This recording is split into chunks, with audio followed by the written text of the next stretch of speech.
The Galactic Council had seen many things in its storied existence.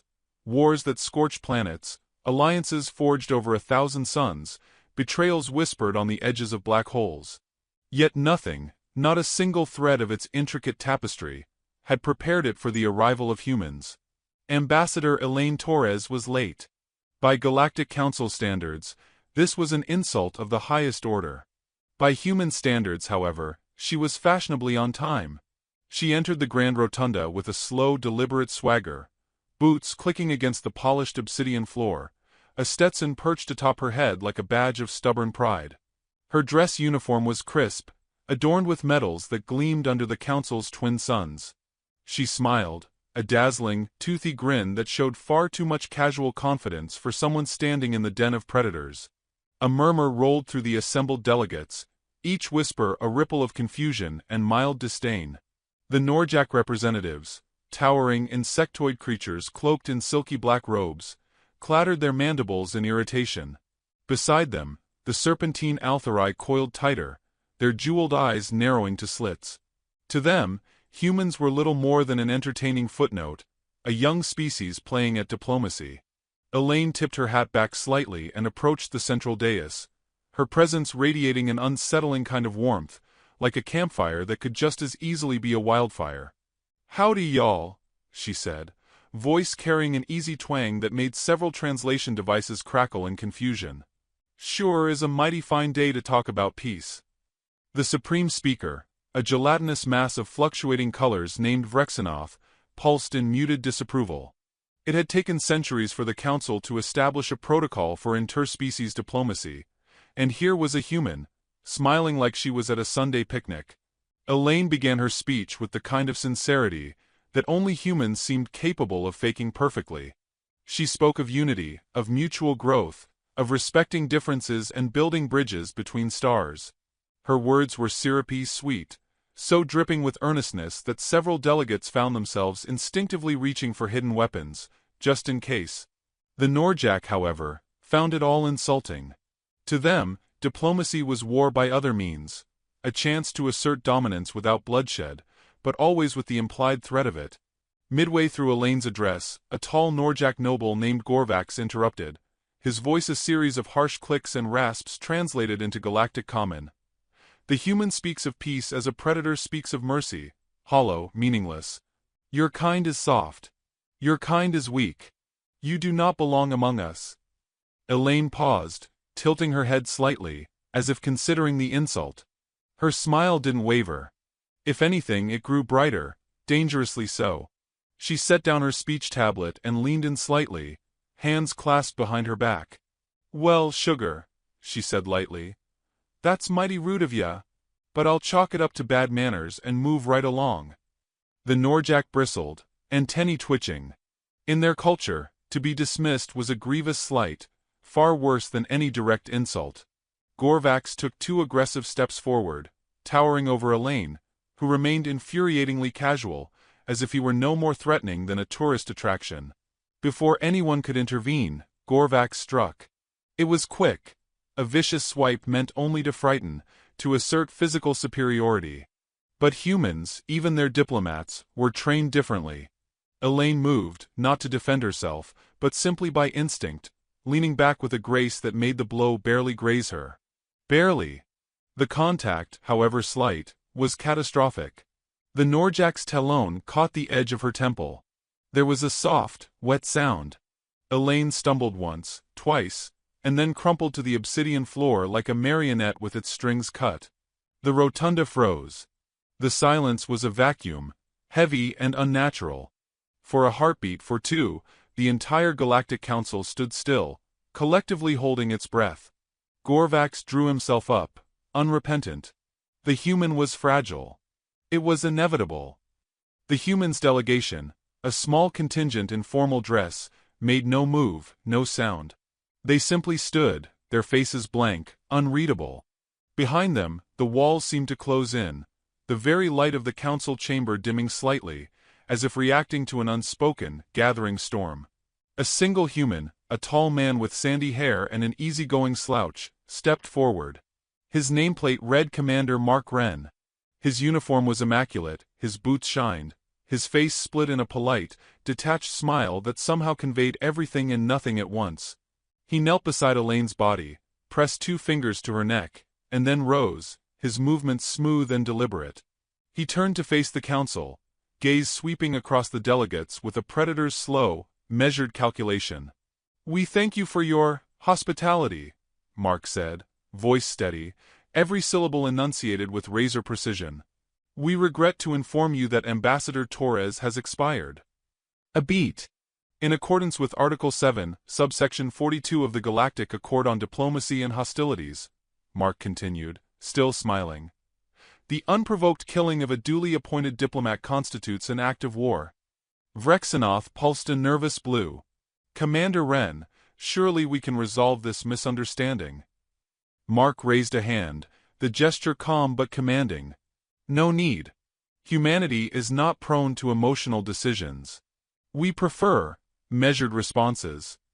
The council shifted uncomfortably. Gorvax, emboldened, stepped forward again. "Your kind will do nothing. You bark, but you have no bite." Mark's smile didn't falter. If anything, it became something sharper, something that made several seasoned warriors on the council unconsciously reach for weapons they hadn't needed in centuries. "We're terribly sorry for the inconvenience," Mark said, dipping his head in a mockery of politeness. "We will be adjusting our galactic relations accordingly." The humans turned as one and left the chamber in silence, their departure eerily synchronized, leaving behind a vacuum of unresolved dread. The council erupted the moment the doors sealed shut. Arguments, accusations, desperate rationalizations filled the rotunda like static. "They wouldn't dare," hissed the Althari speaker, wrapping herself tighter around her pedestal. "They're primitives," scoffed a delegation of Pluvan merchants, their feathered heads bobbing in disdain. "They don't even control a quadrant."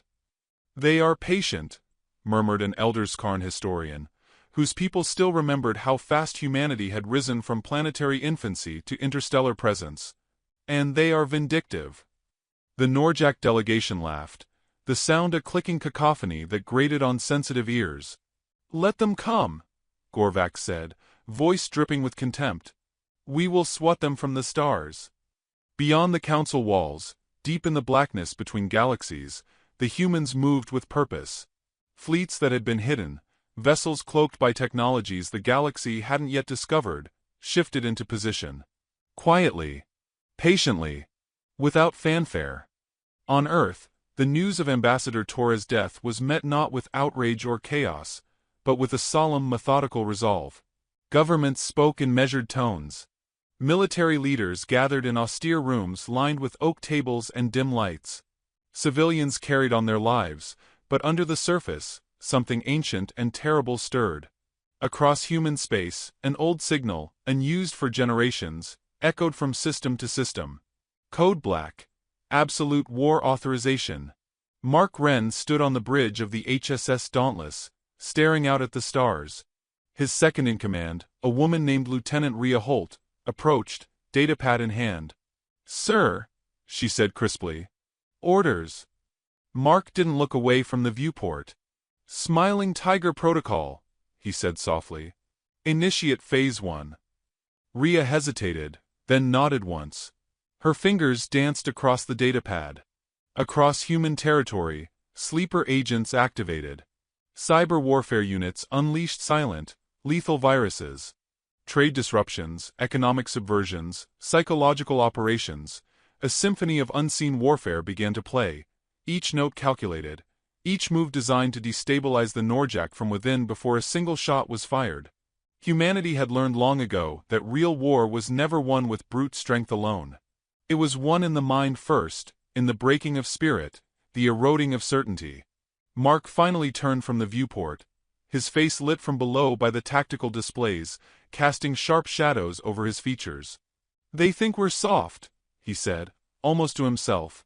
"They think because we smile, we're harmless." Rhea smirked, a grim, knowing thing. "Their first mistake." "Their last," Mark corrected.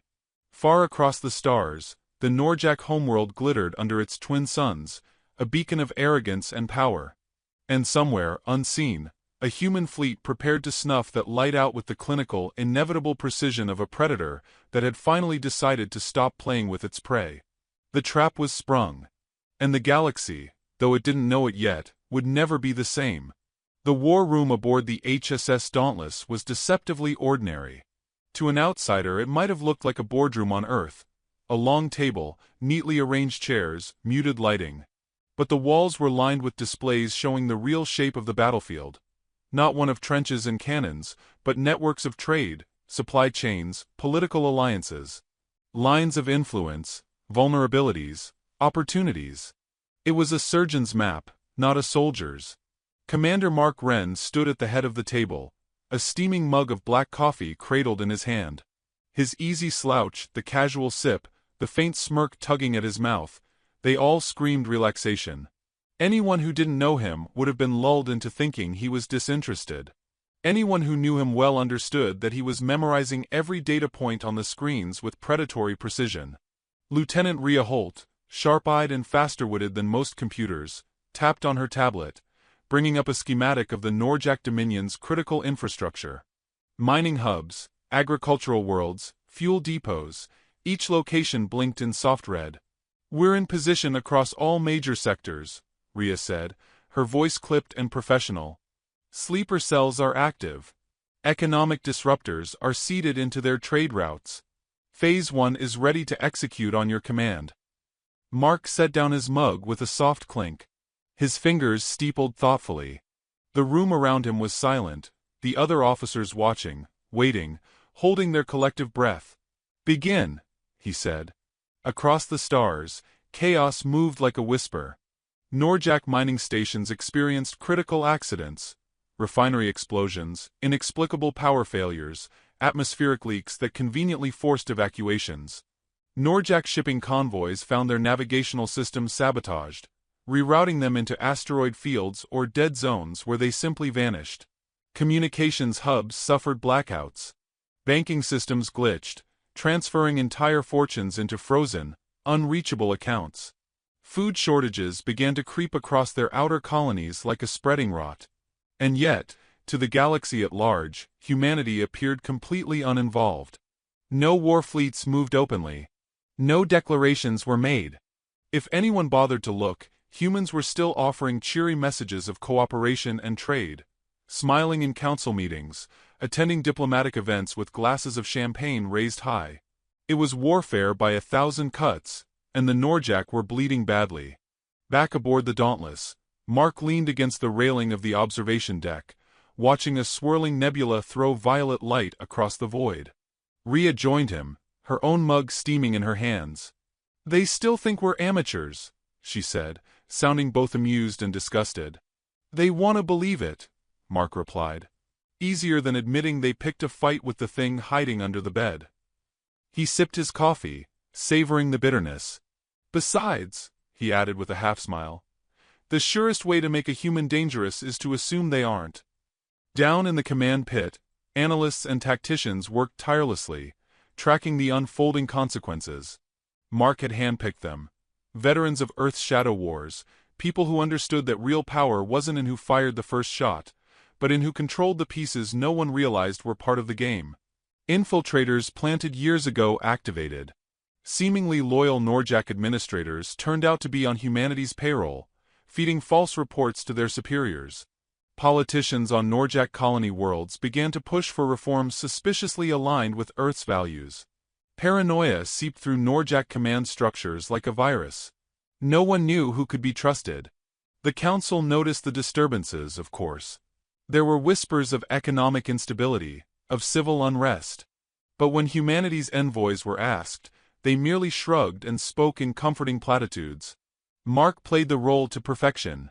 In his speeches he was all humble apologies and vague reassurances, lamenting the unfortunate tensions affecting their friends in the Norjack Dominion.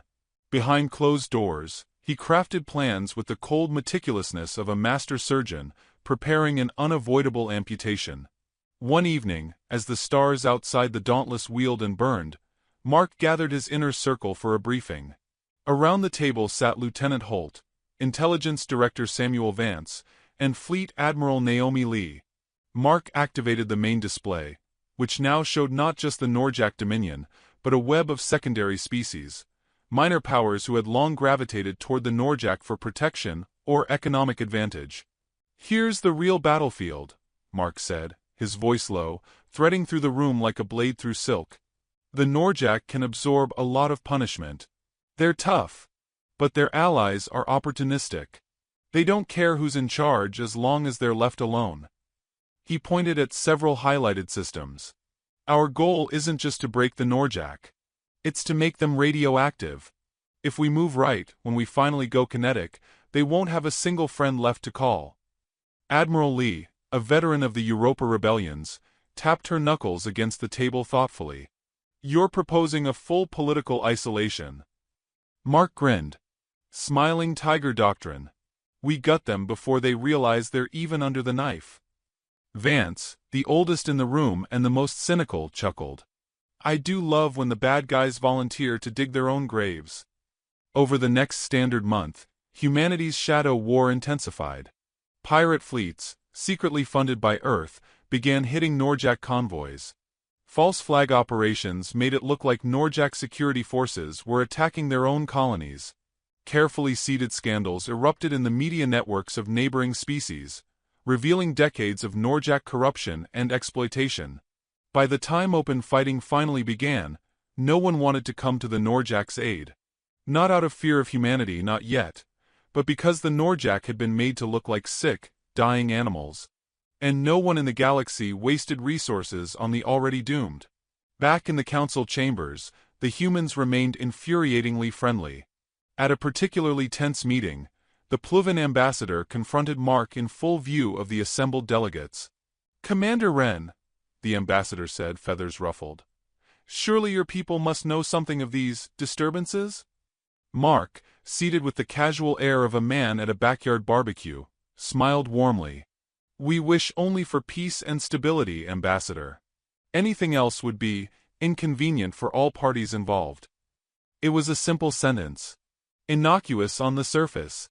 But the slight pause, the razor edge in his tone, made the meaning clear to anyone listening carefully. Several delegates shifted uncomfortably. The Altherai diplomat, ancient and wise beyond centuries, studied Mark as one might a beautiful but venomous snake. After a long moment, she inclined her head slightly, not in greeting, but in the slow, grudging acknowledgement of a predator recognizing another. The Norjack grew increasingly desperate. Their attempts at retaliation were clumsy, rushed. They launched economic countermeasures that backfired spectacularly. They accused humanity of sabotage without proof, making themselves look paranoid and unstable.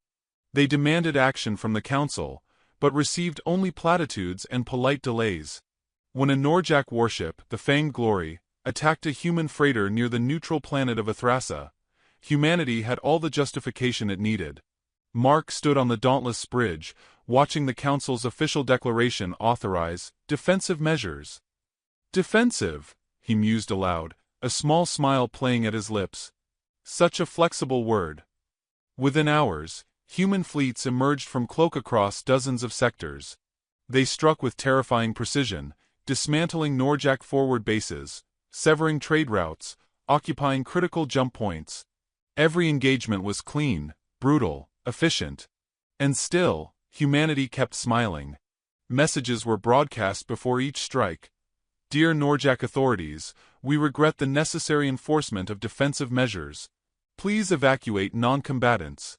Have a pleasant cycle." It wasn't war in the way the galaxy understood it. It was a surgical dissection. The Norjack fought back with rage and confusion, launching fleet after fleet, but humanity's forces were always one step ahead, cutting off reinforcements, sabotaging supply lines, collapsing communications. On the Council worlds, rumors spread like wildfire.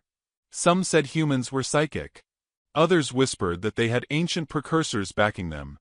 Still others believed Earth had discovered dark technologies, forbidden sciences.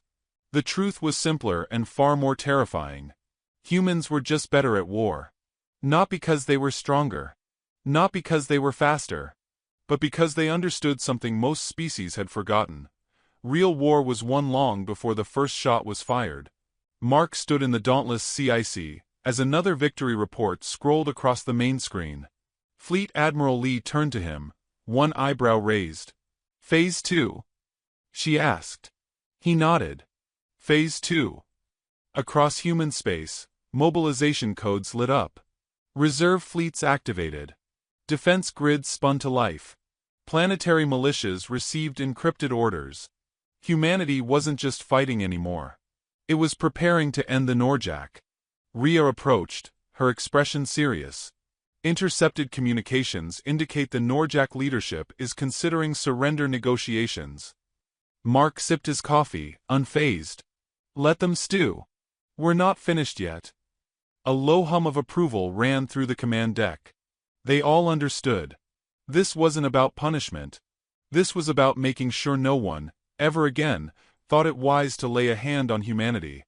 As preparations accelerated, Mark found himself alone one night, standing in the dauntless observation bay, staring into the swirling abyss beyond. He thought of Elaine Torres, her easy smile, her good-hearted stubbornness. He thought of how she had believed, truly believed, that humanity could walk among the stars without bloodshed. Her dream hadn't died with her. It had been reforged in fire and steel. He raised his mug in a silent toast to the darkness beyond the glass. "Here's to you, Elaine," he murmured. "Sorry it had to be this way." The stars did not answer, but he didn't need them to.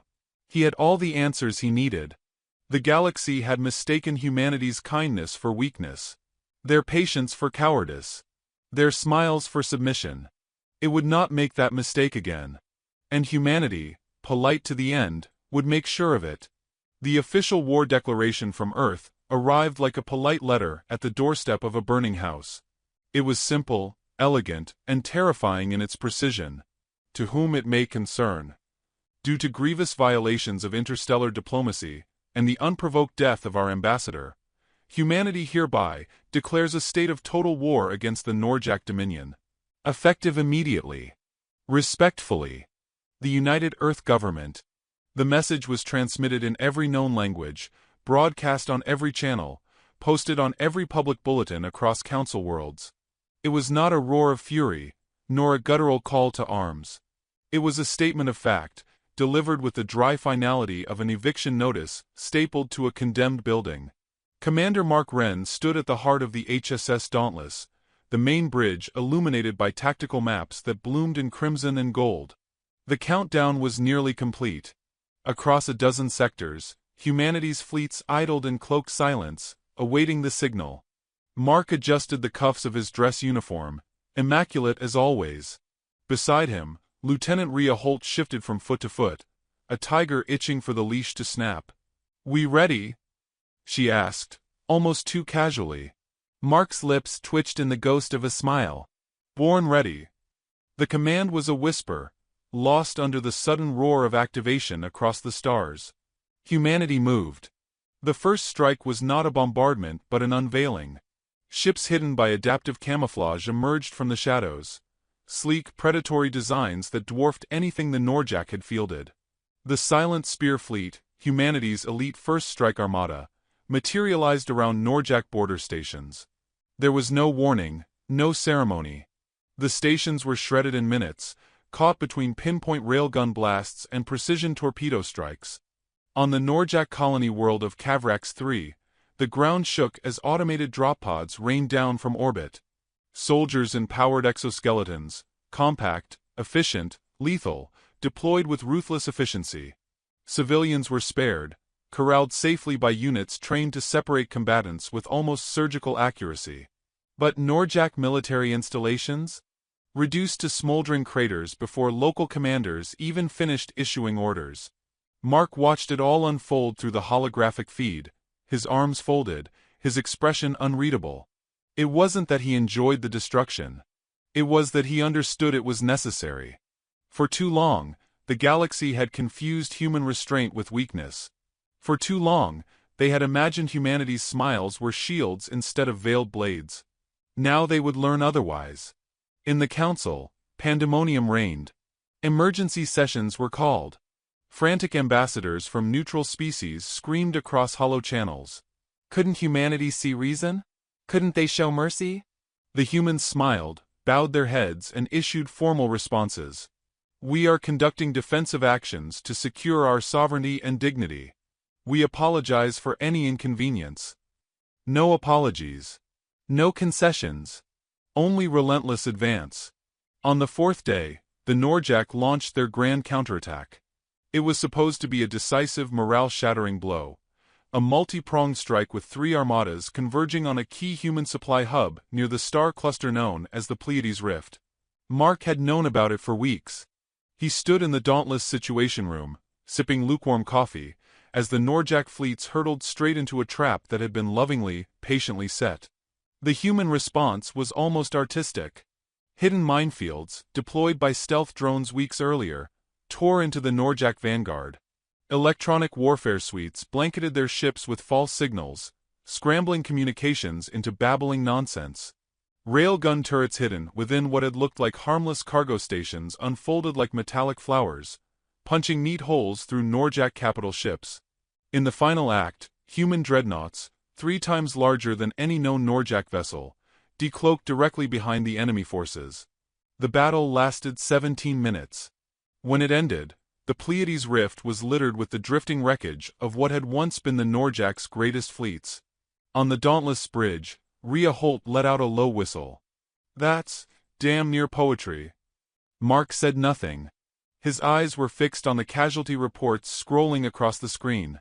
Minimal human losses. Precise, deliberate. Just as planned. He turned to the communications officer. "Broadcast." The young ensign, barely 20, nodded sharply and activated the transmission. Mark stepped forward into the recording field. His uniform was immaculate, his posture relaxed, his hands folded neatly at his back. "To the Norjak leadership," he said, voice steady, almost kind. "We extend our condolences on your recent losses.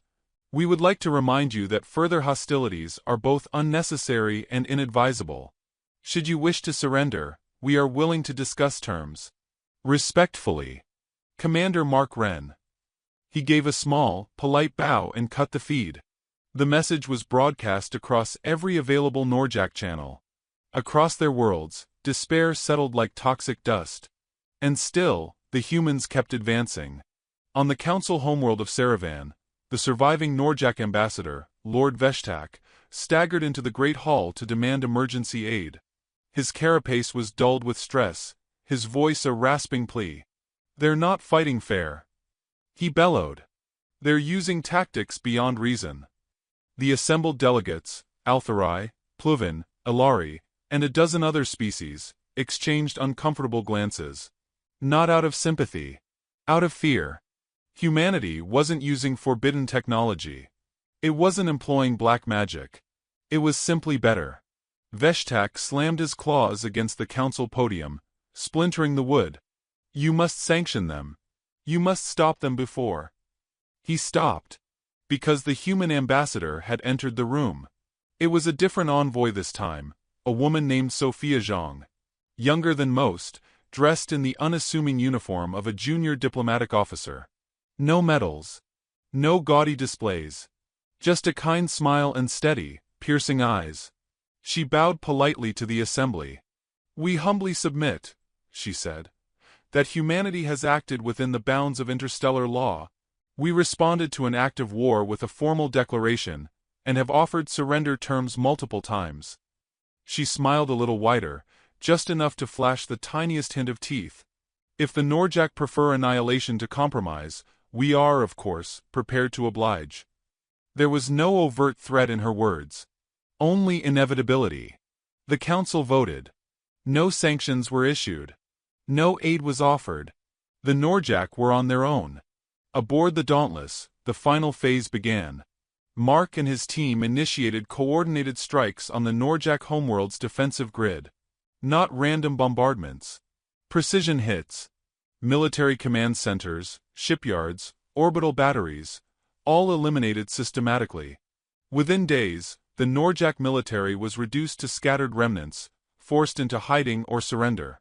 Mark authorized ground teams to secure the Norjak capital. The humans didn't destroy their cities. They didn't massacre civilians. They moved with clinical efficiency, establishing control centers, securing infrastructure, arresting known war criminals.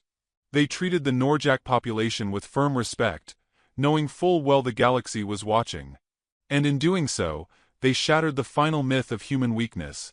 In the charred ruins of the Norjak Grand Command Center, Mark stood atop a shattered podium, the broken banners of the Norjak Dominion fluttering limply behind him. Rhea Holt climbed the stairs to stand beside him, brushing dust from her uniform. "All wrapped up with a bow," she said, glancing at the haggard remnants of the Norjak leadership being marched into custody. Mark watched the scene with the same detached calm he had worn since the beginning. "Almost," he murmured. Across the galaxy, the message was clear. Earth was not a passive, naive newcomer. It was an apex predator wearing the smile of a diplomat, the handshake of a friend, and the patience of a hunter. On Earth, civilians celebrated the end of the war not with grand parades, but with quiet, private pride. Families gathered around meals. Cities lit up with fireworks not to gloat, but to remember.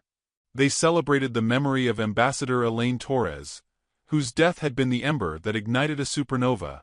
Mark watched the celebrations from orbit, a private feed playing silently on a corner screen. He let himself smile, just a little. It wasn't victory he savored. It was survival. It was proof that humanity's dream of peace could still exist, if enforced by the unblinking eyes of those willing to do what must be done.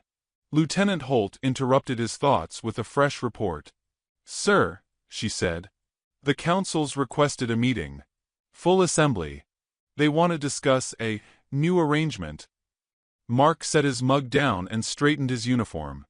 "Of course they do," he said with a dry chuckle. He turned to the dauntless crew, voice carrying the quiet strength of someone who had carried his people through fire and darkness. "Set course for Saravan," he ordered. "Let's go teach the galaxy how to smile properly." As the Dauntless accelerated into the stars, Mark allowed himself a brief moment of satisfaction. The war was over. But the real game was only just beginning. The council hall on Saravan had never looked so humbled. Once a proud cathedral of galactic power, it now felt like a hastily cleaned-up crime scene. The banners of 100 species still hung from the vaulted ceilings, but today they fluttered listlessly, like spectators at their own funeral. Commander Mark Wren walked through the central aisle with measured steps, Lieutenant Rhea Holt and a small cadre of human delegates flanking him. They moved with the confidence of victors, but without arrogance. That was the human way. To conquer not by swaggering, but by smiling politely, and leaving no alternative. Mark adjusted the cuffs of his uniform, as crisp as the day he first put it on. His boots echoed against the marble floor, the sound carrying into every darkened corner. The delegates lining the walls, Altherai, Pluvin, Ilari, and dozens more, watched him with barely concealed fear. He did not speak immediately. He allowed the silence to stretch, a taut string pulling tighter with every second. Negotiation was an art, and tension was a brushstroke. At the far end of the hall on the speaker's dais, Rexinoff, the same gelatinous council leader who had presided over the disastrous first contact, quivered nervously. His color shifted through uneasy hues as Mark climbed the steps and faced the assembly. "Honored council members," Mark began, his voice clear, polite, almost warm. "We appreciate your hospitality and your willingness to engage in necessary conversations regarding the future of our shared galaxy." There was a murmur among the delegates. No one missed the weight behind his gentle phrasing. Mark smiled, just enough to be disarming. Earth believes in partnership.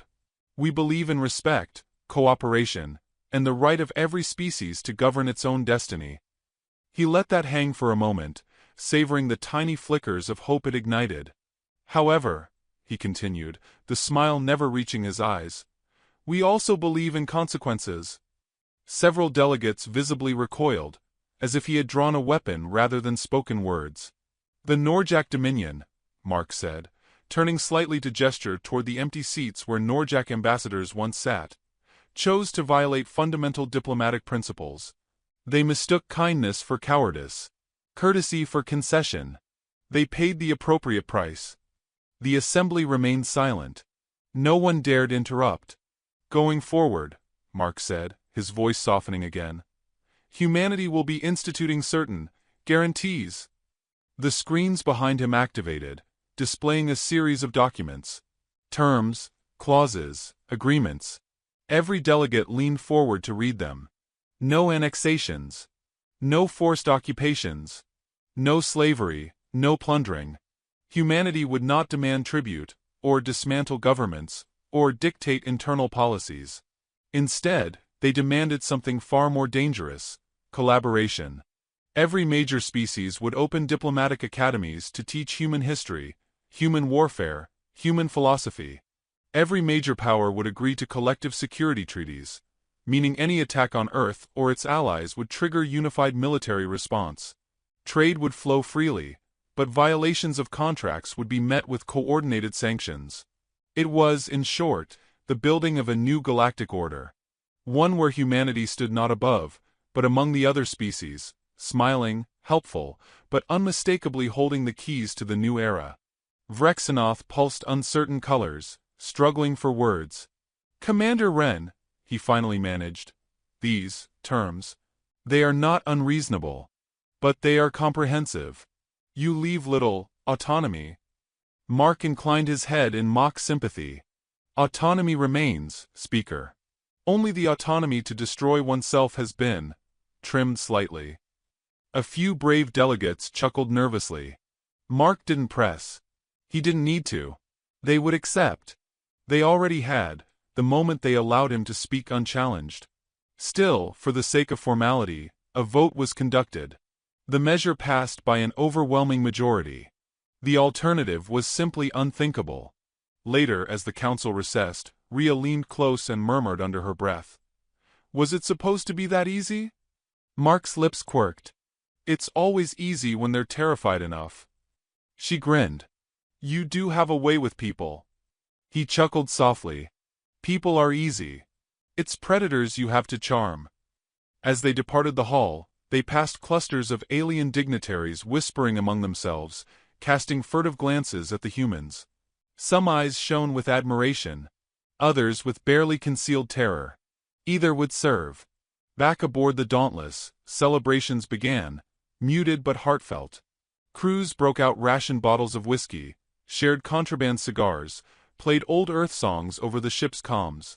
Laughter filled the halls, not the laughter of conquerors, but of survivors. Of people who had been ready to die, and had instead rewritten history. Mark didn't join them. He stood alone on the observation deck, watching the stars drift by. The galaxy had changed. Not because humans were stronger, but because humans had never been what the galaxy assumed. They were not youthful, bumbling newcomers. They were a species born of struggle, raised on wars, sharpened by disaster. They were apex predators wrapped in civility, carrying smiles like concealed blades. They had given the galaxy every chance. Warnings. Offers of peace. Outstretched hands. And the galaxy had slapped those hands away. Now the galaxy shook hands with steel. Rhea found him there, 2 glasses in hand. She offered one without a word. Mark took it, raised it lightly in salute. To Elaine, Rhea said. To the future, Mark answered. They clinked glasses. The sound was soft, but it echoed against the glass, drifting into the void beyond. Earth's anthem played quietly over the ship's internal systems. Not a bombastic march. Not a call to arms. A simple, melancholic tune. An old folk song, talking about roads, home, mountains far away. Humanity had conquered not through rage, but through relentless, patient force of will. The future would remember this day not as humanity's triumph, but as the day humanity stopped hiding. The Council reassembled 2 weeks later, ostensibly to ratify the new treaties. In truth, it was a formality. Fear had done what diplomacy could not. Mark stood before them once again, his uniform immaculate, his voice calm. Humanity, he said, welcomes you to a new era. An era where respect is mutual. Where kindness is returned. Where violence is not a tool of first resort, but a guarantee against injustice. He paused, letting his gaze sweep the room. And should any choose to forget, he he said, voice dropping just slightly. "We will remind them." Politely. The smile he gave them was a masterpiece.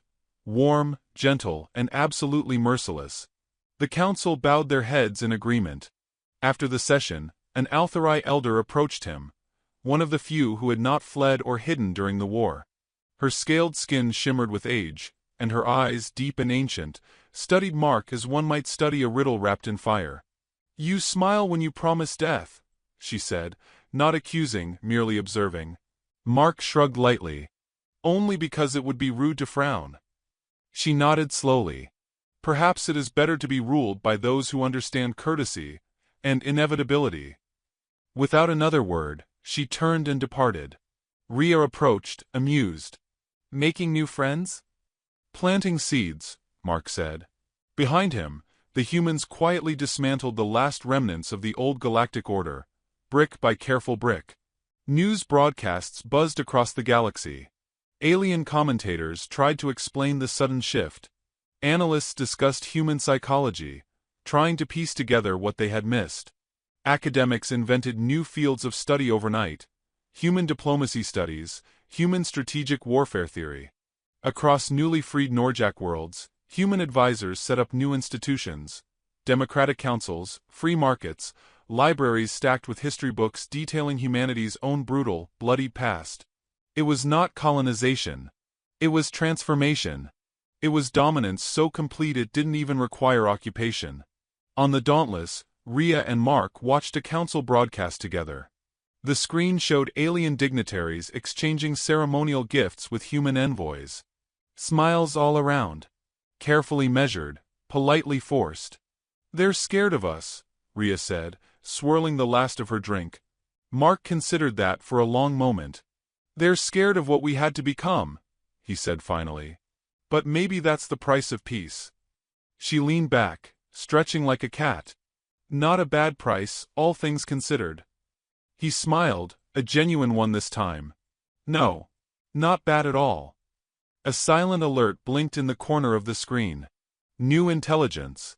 Minor rumblings on the galactic fringe. A few isolated warlords, eyeing the new human-led order with resentment. Mark read the report, closed it, and filed it away without urgency. There would always be those who resisted change. But now, humanity would face them not with naive hope, but with sharpened smiles and steady hands. The Dauntless cut through the darkness, engines glowing like a promise. The stars stretched ahead, infinite and patient, waiting for the next fool to mistake kindness for weakness, waiting for humanity to smile and tighten the noose. The galaxy had been warned. The galaxy had chosen. And humanity would, forevermore, answer choice with consequence. Always politely. Always with a smile. And never, ever with mercy again.